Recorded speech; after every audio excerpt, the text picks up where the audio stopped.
CKD is reversible. I help and guide patients to reverse their CKD on a daily basis, provided they follow instructions exactly the way I tell them to do.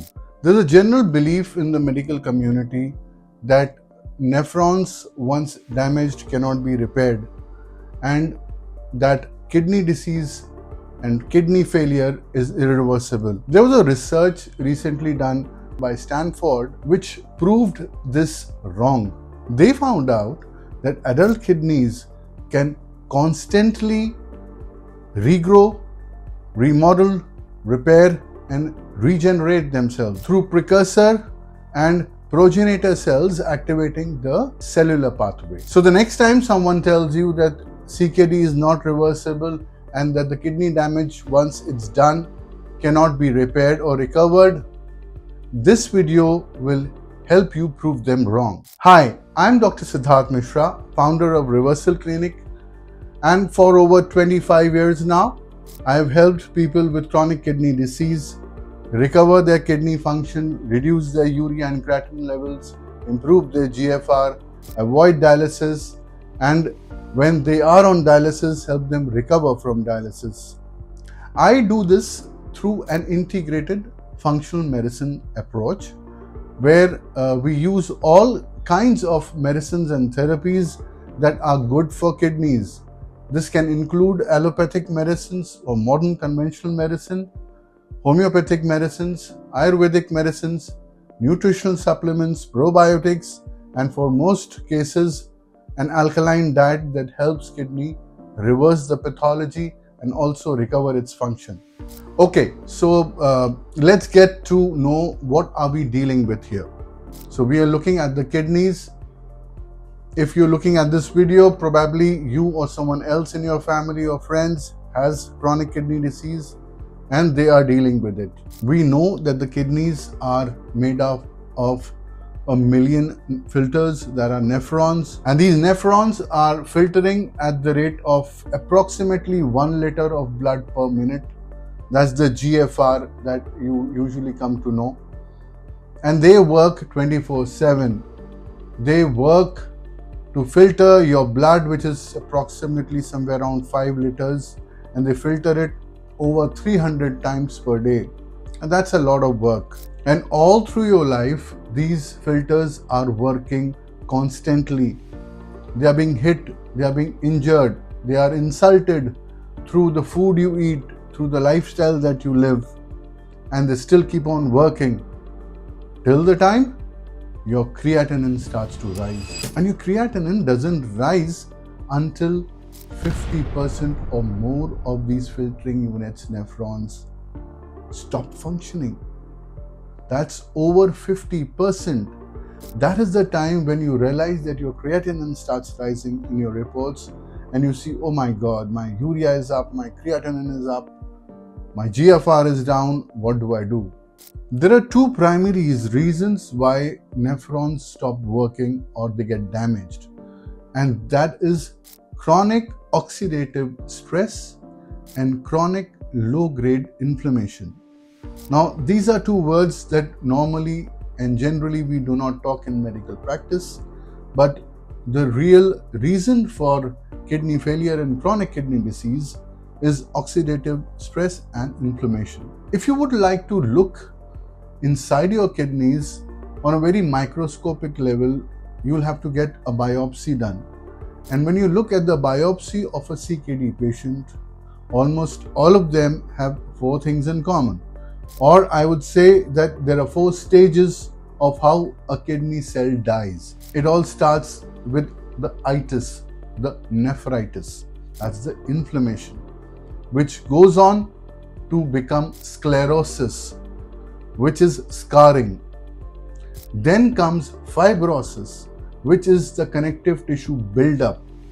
And lastly comes the atrophy, which is the wasting. Now, if you look at these 4 stages or 4 different pathologies that are there inside your kidney, you will realize that that is exactly what happens with our life. We now come to think of it, these 4 stages, the nephritis, the sclerosis, the fibrosis, and the atrophy, is exactly what we go through in our life. When someone hurts us or insults us, that is an injury, and that is inflammation, that's nephritis. That's the first stage. The second stage is there's an emotional scar or wound that you develop. But I would say it's like a chronic response to an injury, a chronic healing response to an injury where a scar tissue develops. And we kind of keep that hurt with us all through our lives. Then comes fibrosis, which is build up. That's where we build up walls. We guard ourselves. And that is a natural mechanism where we kind of go into our shelves, guard ourselves, build up walls, and that is how it happens in the kidneys. Lastly is something known as atrophy or wasting, that we completely transform and change.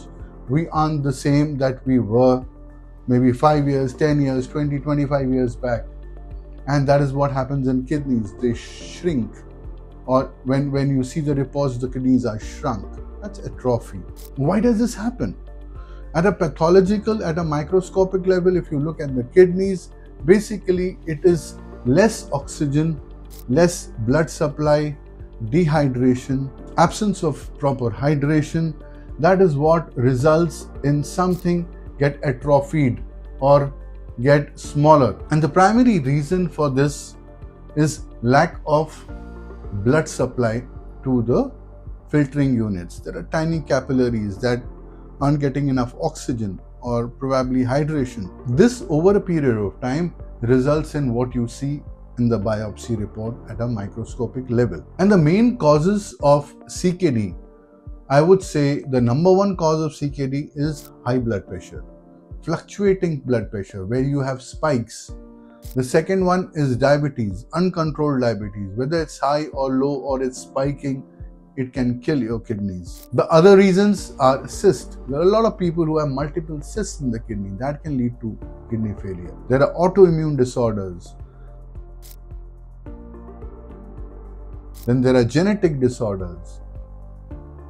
Then there are urological cases, like there is an obstruction in the urine flow that can result in kidney injury. There can be an infection, cystitis, that can result in kidney infection or injury.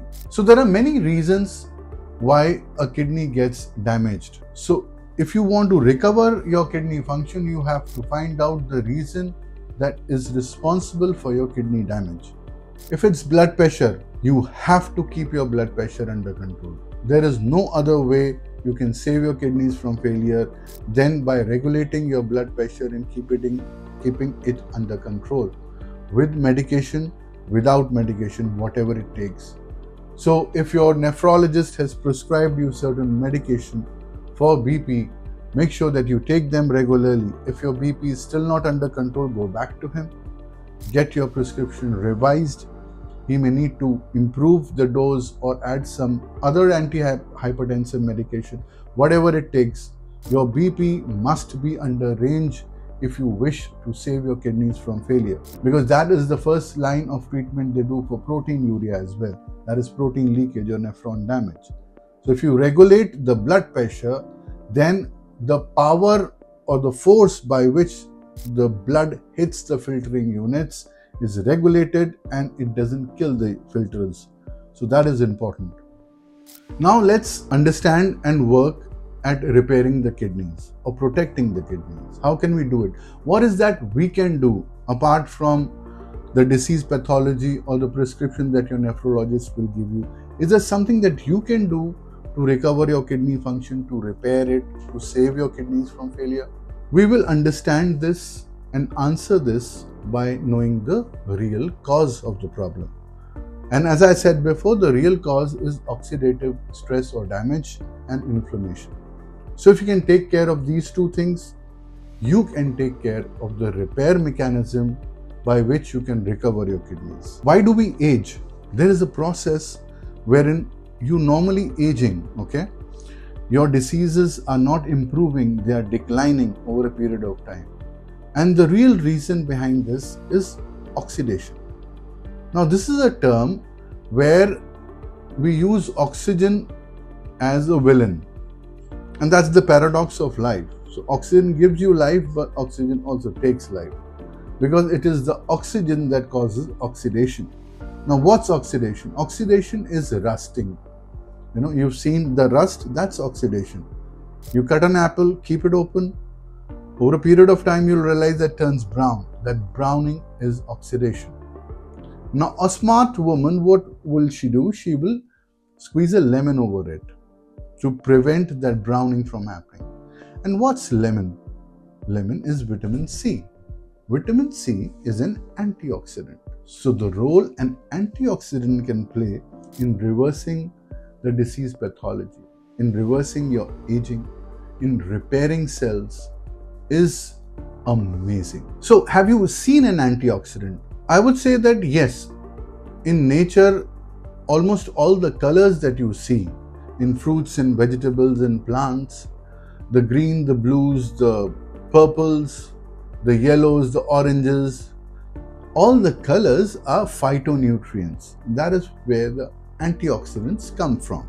In simpler terms, I would say the antioxidants are the police or the army that keep you protected, And how this happens, if I take you back to how it happens and how things develop, I can tell you that the real culprit behind this oxidation is the free radical damage. Now, when I'm using the word free radical, it will take you back in your memory to something which is radicalized. It's a terrorist mindset. So free radicals are small terrorists. They damage. And how they damage, there's a story behind it. How did the free radical become a free radical?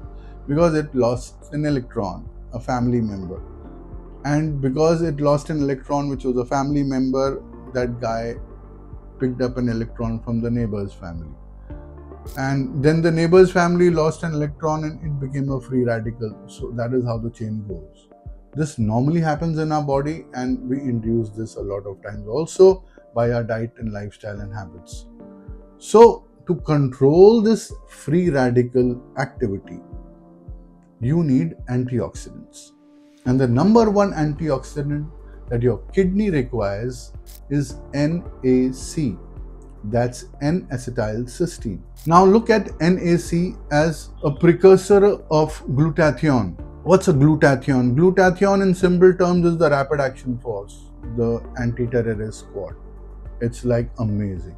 So N-acetylcysteine is what is required to make glutathione. Now this is one of the primary forces which protect your kidneys, and they are important when there is a lot of free radical activity or inflammation or oxidation happening around. We will know the 11 super antioxidants that your kidney requires to repair, remodel, regenerate and protect itself. The second one is taurine. Again, all CKD patients, almost all of them have low levels of taurine. It is required to be supplemented, and that is what helps kidney repair itself. There is silymarin. It's an elixir for liver. That's the brother of kidney. Most of the things that you eat first get to hit the liver processes it and then makes it easier and then sends it back to the kidney to process it, and that's why protection of liver is important. CoQ10, the mitochondrial energy powerhouse.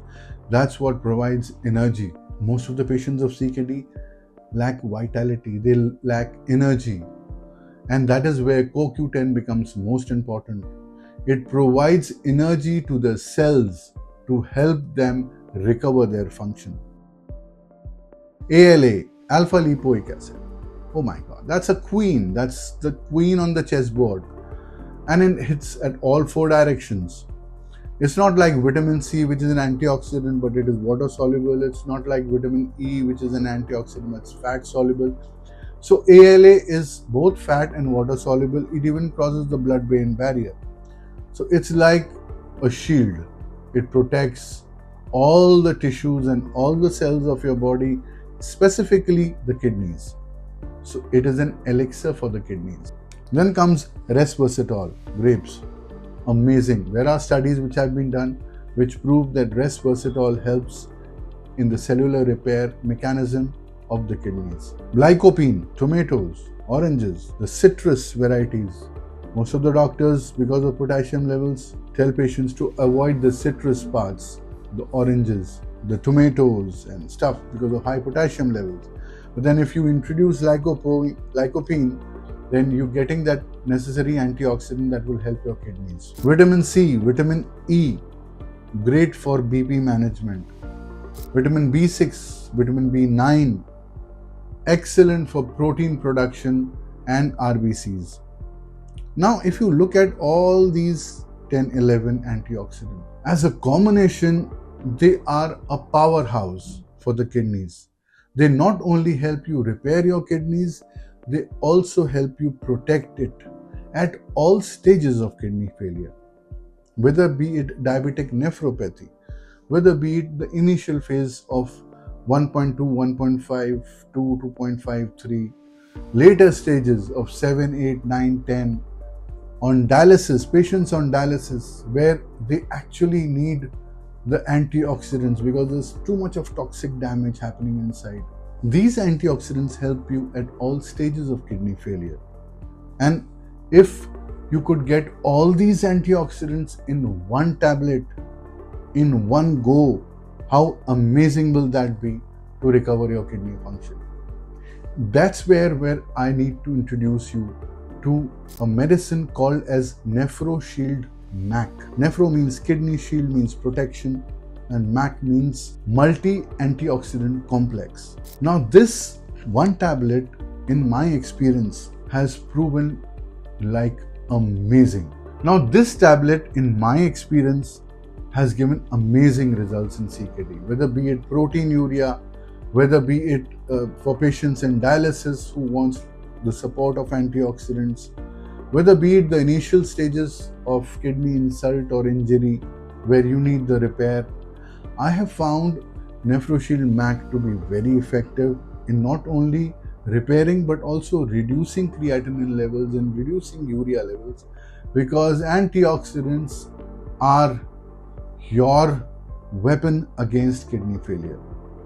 And the normal dose that I prescribe NephroShield MAC in for all my patients is anywhere between 2 to 3 tablets per day after meals.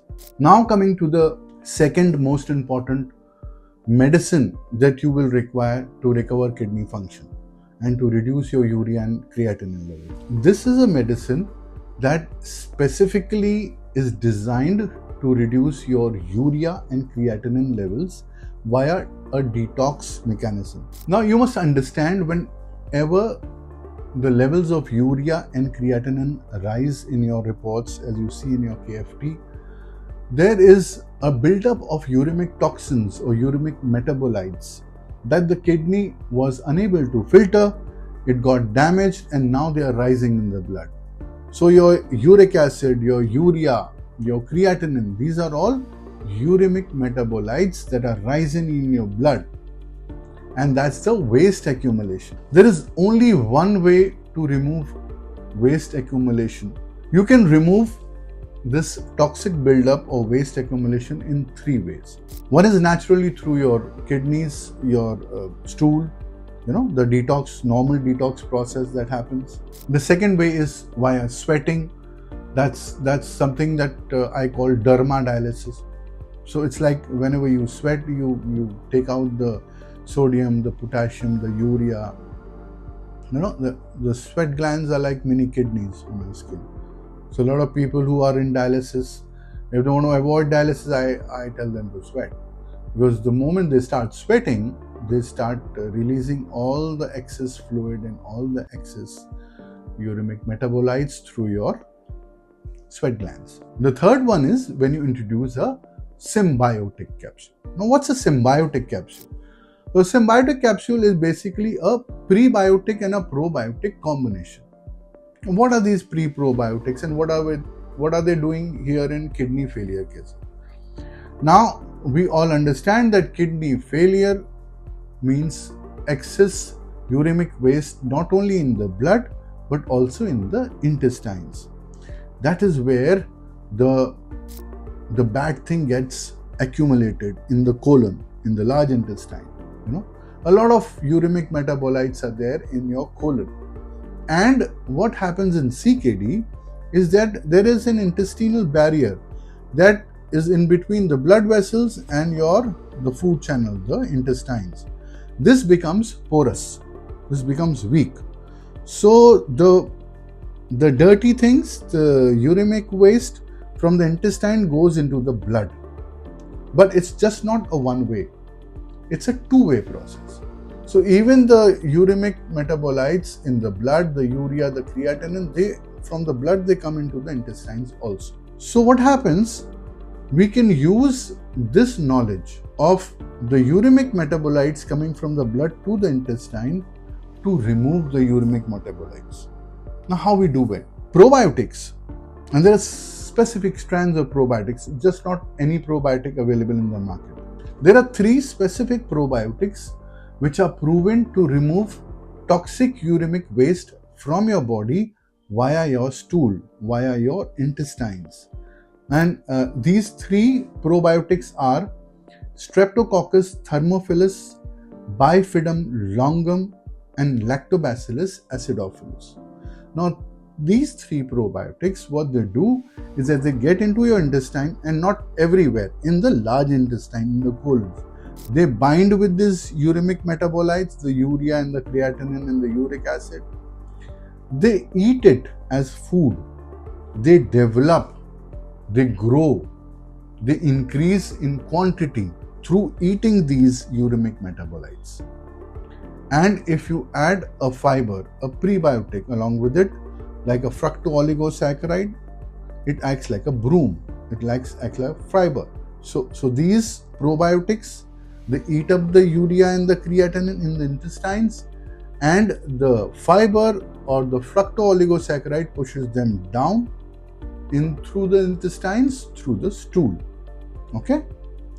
And if you get a medicine which has all these 3 probiotics and the prebiotic as a combination, as a symbiotic capsule, it works wonders in removing your urea and creatinine from your body.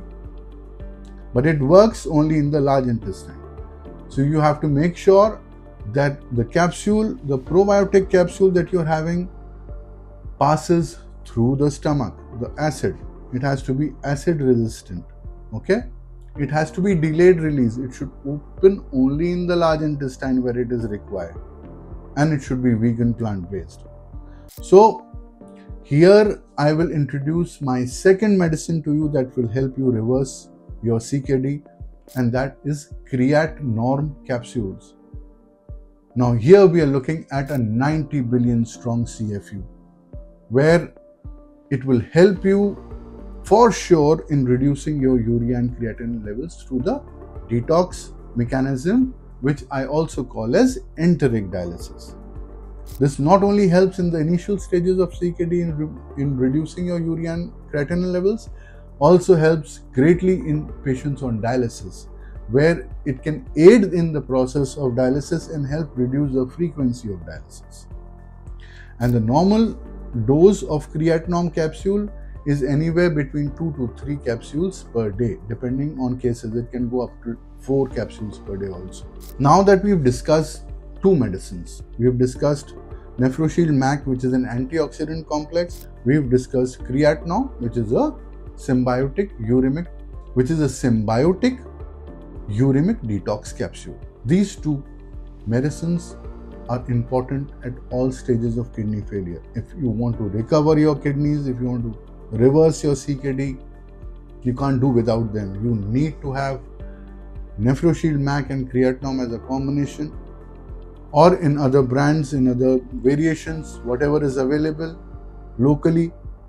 Antioxidants and symbiotics are the 2 central pillars of CKD reversal. Now, we've seen the medicine part of it, but the medicine part of it is only 30% of the game. The 70% of the game is your diet. You cannot imagine CKD reversal, nephron repair, or the repair of the damage that has been caused without being very strict with your diet. There is no way out.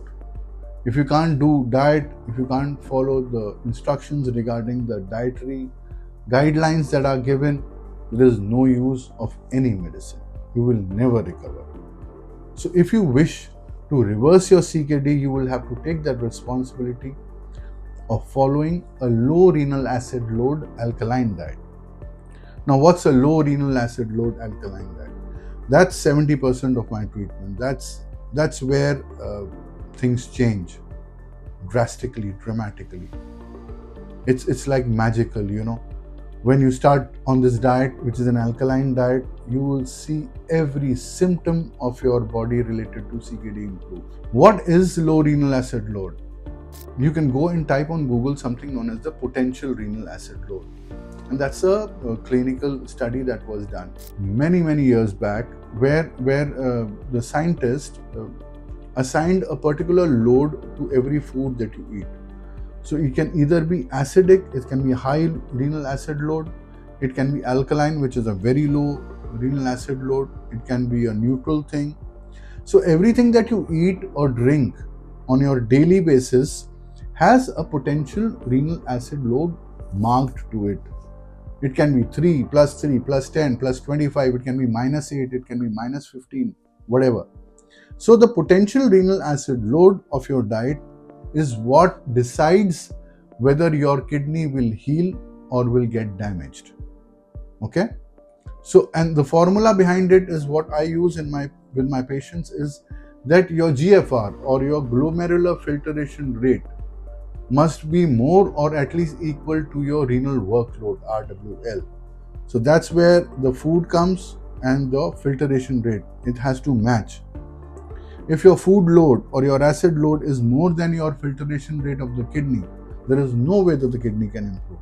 You can take the world's best medication, but it will definitely fail if it is taking on the load more than what its capacity is to handle.